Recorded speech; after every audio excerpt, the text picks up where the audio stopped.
नमस्कार दोस्तों, मैं हूं जितेंद्र दीक्षित। 4 पीएम महाराष्ट्र में आपका स्वागत है।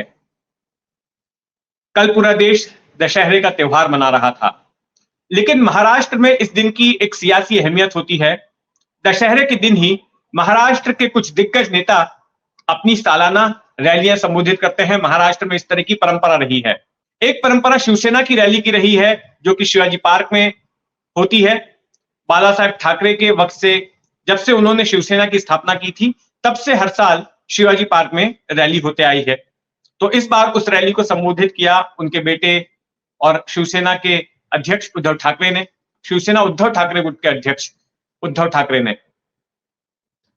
दूसरी रैली जिस पर सबकी नजरें थी, वो थी एकनाथ शिंदे की रैली, जो शिवसेना, जिसे कि असली शिवसेना का ठप्पा मिला है, चुनाव आयोग की ओर से रिकॉग्निशन मिला है कि यही असली शिवसेना है।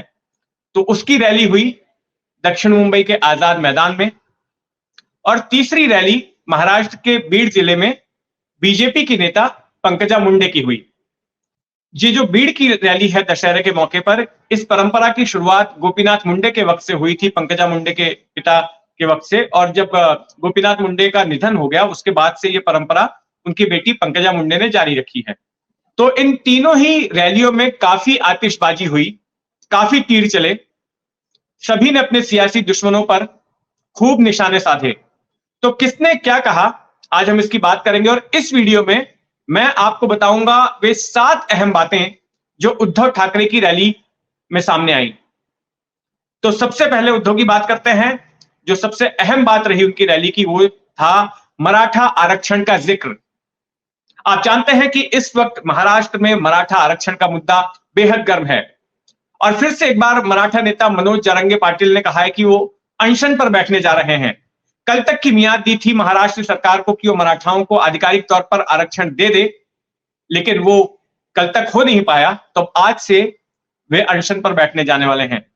और उन्हीं का जिक्र उद्धव ठाकरे ने अपनी रैली में किया और उन्होंने मनोज जरंगे पाटिल की तारीफ की और ये कहा कि जिस शांतिपूर्ण तरीके से वो अपने आंदोलन को चला रहे हैं, वो काबिले तारीफ है। लेकिन उन्होंने साथ में सावधान भी किया कि इस सरकार से आप सावधान रहिए।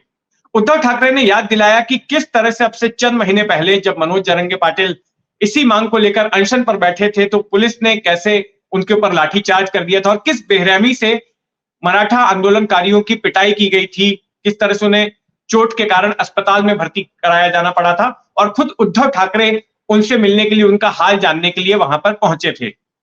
और बिना नाम लिए उन्होंने एक तरह से संकेत संकेत में देवेंद्र फडणवीस को जनरल डायर तक कह दिया, क्योंकि देवेंद्र फडणवीस महाराष्ट्र के गृह मंत्री हैं, उन्हीं के अधीन पुलिस आती है।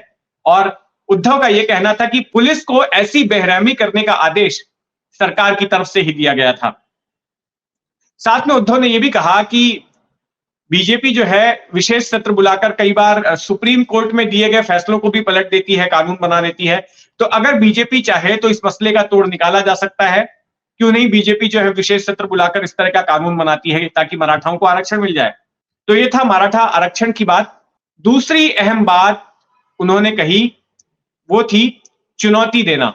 उन्होंने राज्य की 3 पार्टियों की सरकार, बीजेपी, शिवसेना और अजीत पवार वाली एनसीपी की सरकार को चुनौती दी कि अगर उनमें दम है तो वे विधानसभा और महानगर पालिकाओं के चुनाव एक साथ करा के देखें।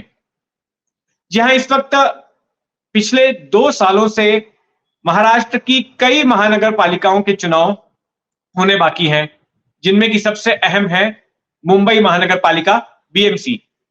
लेकिन राज्य सरकार इन चुनावों को नहीं करा रही है। हवाला दिया जा रहा है कि कुछ मामले कोर्ट में है, इसकी वजह से चुनाव नहीं हो रहा है। लेकिन उद्धव का कहना है कि अगर ये चुनाव अभी कराते हैं तो हम जनता की अदालत में जाएंगे और दूध का दूध और पानी का पानी हो जाएगा और इससे पता चल जाएगा कि जनता का समर्थन किसके साथ है। तो एक चुनौती दी गई। तीसरी अहम बात, उन्होंने पीएम मोदी पर निशाना साधा और यह कहा कि पीएम मोदी जो है परिवारवाद की आलोचना करते हैं, परिवारवाद की बात करते हैं।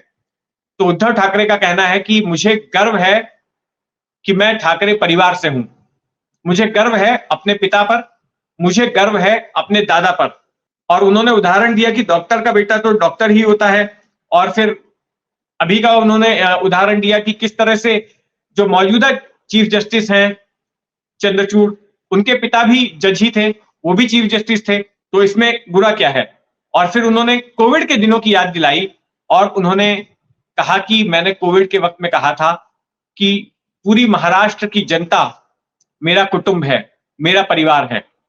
तो ऐसे में अगर मुझ पर परिवारवाद का आरोप लगता है तो लगे। फिर चौथी अहम बात उन्होंने ये कही, जो बहुत बड़ी बात है, उनका कहना है कि केंद्र में मिली जुली सरकार होनी चाहिए, किसी एक पार्टी को बहुमत नहीं मिलना चाहिए। और ऐसा कहते कहते उन्होंने पीएम मोदी की तुलना हिटलर के साथ कर दी। उनका कहना था कि अभी जो केंद्र में मोदी की सरकार है उसको अच्छा खासा बहुमत है, लेकिन इससे भी ज्यादा बड़ा बहुमत हिटलर को मिला था। और हिटलर भी राष्ट्रवाद की बात करके सत्ता में आया था, विकास की बात करके सत्ता में आया था, लेकिन उसके बाद सभी ने देखा कि जर्मनी में क्या हुआ। फिर उद्धव ठाकरे ने यह कहा कि अगर मिली जुली सरकार होगी तो फिर देश मजबूत होगा, और अगर सिर्फ एक ही पार्टी की सरकार रहेगी तो पार्टी मजबूत होगी लेकिन देश मजबूत नहीं होगा। और फिर उन्होंने उदाहरण दिया कि पीवी नरसिम्हा राव की सरकार किस तरह से काम कर रही थी, अटल बिहारी वाजपेयी की सरकार, मनमोहन सिंह की सरकार की तारीफ की उन्होंने कि इनकी मिलीजुली सरकारें थी, कई पार्टियों की सरकारें थी, लेकिन वे अच्छा काम कर रही थी और इसीलिए केंद्र में मिली जुली सरकार का होना जरूरी है। फिर पांचवी बात उन्होंने ये कही कि बीजेपी ने कोई बड़े आंदोलन में हिस्सा नहीं लिया। कुल मिलाकर उनका कहना था कि बीजेपी किसी काम की नहीं रही। बीजेपी ने ना तो अपने पूर्व अवतार, जब बीजेपी जनसंघ के रूप में जानी जाती थी, तब भी किसी आंदोलन में हिस्सा नहीं लिया, ना तो स्वतंत्रता के आंदोलन में हिस्सा लिया, ना तो मराठवाड़ा को मुक्त कराने के आंदोलन में हिस्सा लिया, और ना ही महाराष्ट्र के एकीकरण के आंदोलन में बीजेपी ने हिस्सा लिया। संयुक्त महाराष्ट्र आंदोलन में हिस्सा लिया गया जनसंघ की ओर से। तो इस तरह से उन्होंने बीजेपी पर निशाना साधा। फिर उन्होंने अगली अहम बात यह कही, जो छठवीं बात यहां पर हम जिक्र कर रहे हैं इस सिलसिलेवार ढंग से, उन्होंने विरोध जताया पाकिस्तान के साथ क्रिकेट खेलने का।